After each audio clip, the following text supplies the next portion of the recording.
नमस्कार. आपण पाहत आहात लोक तुफान न्यूज. सत्याचा आवाज, जनतेचा विश्वास. 1.5 वर्षापासून पूल रखडला, नागरिकांची मोठी गैरसोय. राष्ट्रवादीचे युवक जिल्हा शहराध्यक्ष राजेंद्र जाधव यांच्या निवेदनाची जिल्हाधिकारी आशिमा मित्तल यांनी घेतली दखल.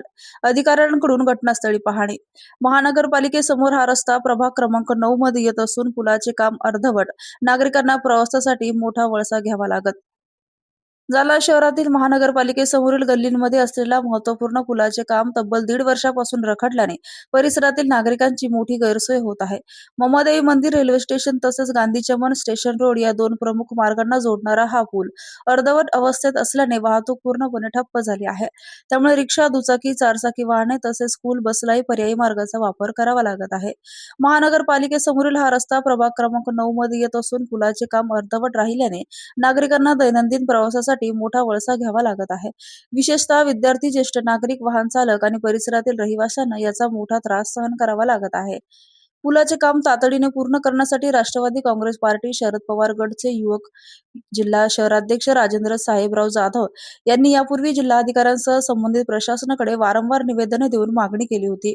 मात्र 1.5 वर्षाचा कालावधी उलटूनही काम पूर्ण न झाल्याने प्रशासनाच्या कार्यपद्धतीवर प्रश्नचिन्ह निर्माण झाले आहे.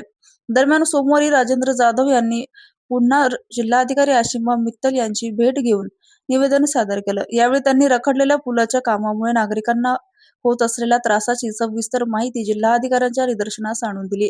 नागरिकांच्या समस्येची गंभीरता लक्षात घेत जिल्हाधिकारी आशिमा मित्तल यांनी तातडीने संबंधित अधिकाऱ्यांचे पथक घटनास्थळी पाठवून पुलाच्या अर्धवट कामाची पाहणी करण्याच्या सूचना दिल्या. त्यानुसार अधिकाऱ्यांनी घटनास्थळी जाऊन पाहणी केली असून त्याचा अहवाल जिल्हाधिकाऱ्यांकडे सादर करण्यात आला आहे. 4 ते 8 दिवसात काम सुरू न झाल्यास जन आंदोलनाचा इशारा.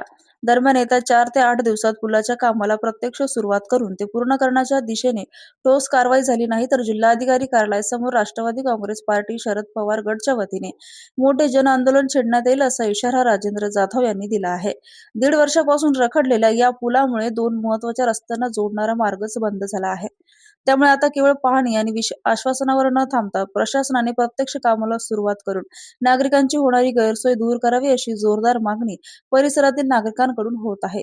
लोक तुफान न्यूज, अशफाक पटेल. अर्धवट पुलाचे काम राहिलेले आहे, त्या संदर्भात आपण तक्रार केली, पाहणी सुद्धा करण्यात आली.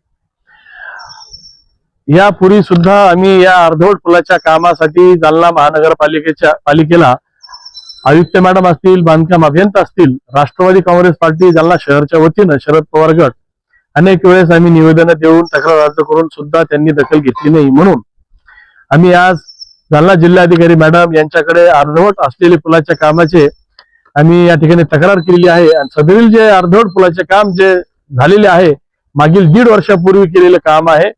प्रभाग क्रमांक 9 शक्ती दालमिलच्या परिसरातील सर्व नागरिकांना हा अर्धवट पुलाचा इतका त्रास होत आहे. शेकडो लोक या ठिकाणी राहत आहेत, मुलं या ठिकाणी राहत आहेत, शाळेकरिता या ठिकाणी शाळेची बस सुद्धा या परिसरामध्ये येत नाहीये. या ठिकाणी अनेक उच्च शिक्षित लोक या ठिकाणी राहतात. विशेष करून मी या ठिकाणी नागरिकांना सांगतो की जर येत्या 2-4-8 दिवसामध्ये सदरील पुलाचे काम जर नाही झाल्यास आम्ही तीव्र रूपामध्ये या ठिकाणी आंदोलन छेडू. परंतु आज जिल्हाधिकारी मॅडम यांच्याकडे गेला असता त्यांनी आम्हाला एक अधिकारी दिला आणि त्या अधिकाऱ्यांनी या ठिकाणी स्थळ पाहणी केलेली आहे. अपेक्षा आहे की लवकरात लवकर हे काम होईल अशी अपेक्षा करतो, अन्यथा पुन्हा तीव्र प्रकारचे आंदोलन या ठिकाणी छेडण्यात येईल असं मी राष्ट्रवादी काँग्रेस युवक शहर जिल्हाध्यक्ष राजेंद्र जाधव आणि माझे सहकारी असलेले नितीन भैया मेघावाले आम्ही सर्व या ठिकाणी आंदोलन छेडू असा इशारा देतो. काय नाव आपलं? मी राजेंद्र जाधव.